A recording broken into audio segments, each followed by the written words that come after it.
The original source of energy is what? The sun. Then plants use the sun's energy during photosynthesis to convert water and carbon dioxide into sugar and oxygen, and they store energy in the chemicals that the plant produces. When animals eat plants, the energy is transferred to their body, so then the plants die and sink to the bottom of the sea or disintegrate into the soil. And then they are covered by more and more sediment as the river deposits or the seas advance and retreat. Of course, it's a very gradual process, one that takes place over millions of years. But finally, the organic material begins to transform into the hydrocarbons, and the hydrocarbons eventually become oil and gas deposits. So how does this happen? Well, at first, the oil and gas are mixed with sand and sediments, but as the layer on top increases, so does the pressure, and then the pressure mixtures of land, sand, and water, they shift down through the layers of porous rock. That's usually sandstone or limestone. So they sink down until they reach a layer of non-porous rock, and that's where they pool because they can't pass through the non-porous rock. Okay. Sometimes there are breaks in the layers of rocks, and the rocks are oil and gas to build up, and eventually they reach the surface of the gases. So when this happens, the gas and some oil evaporate into the air.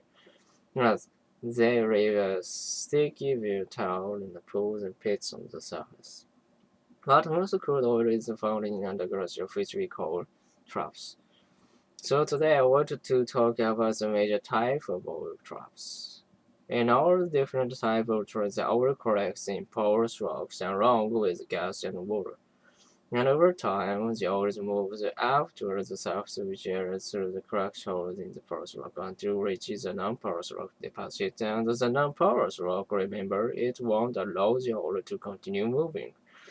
So it became trapped under the non-porous rock deposit. Now think for a moment. While oil was forming and moving, gas was also undergoing changes.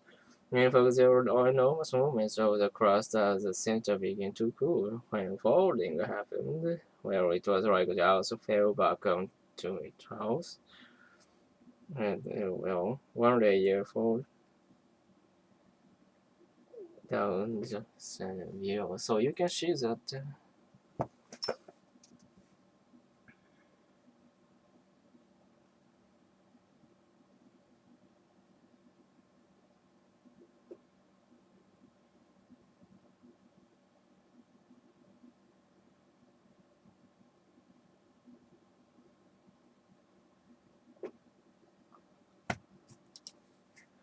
the replenishing of half porous and notice that this replenishing affects the movements of oil. When just shifted, the cracks would have been opened and the non-porous layer would have been dropped over channels that had previously been used as a pathway for the transfer of oil and gas to the surface. Okay, as geologists, we are interested in locating the trough. Now, why would that be so?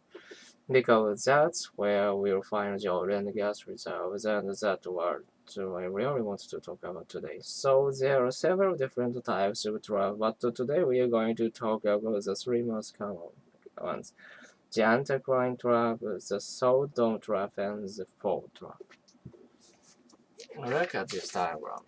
Here's an example of an anticline. As you can see, there is a trough and a formation of rocks that resemble a notch. That because the earth was bent from a present flat formation by uplifting. In this anticline, the petroleum is trapped and the formation of non-porous rock with a gas deposit directly over it. This is very typical of an anticline.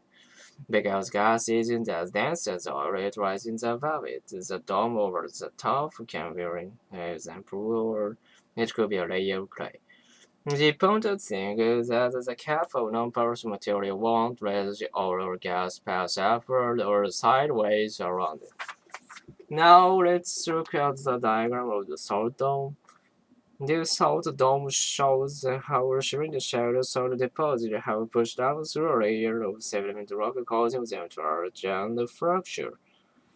The old deposits have collected along the side of the salt dome.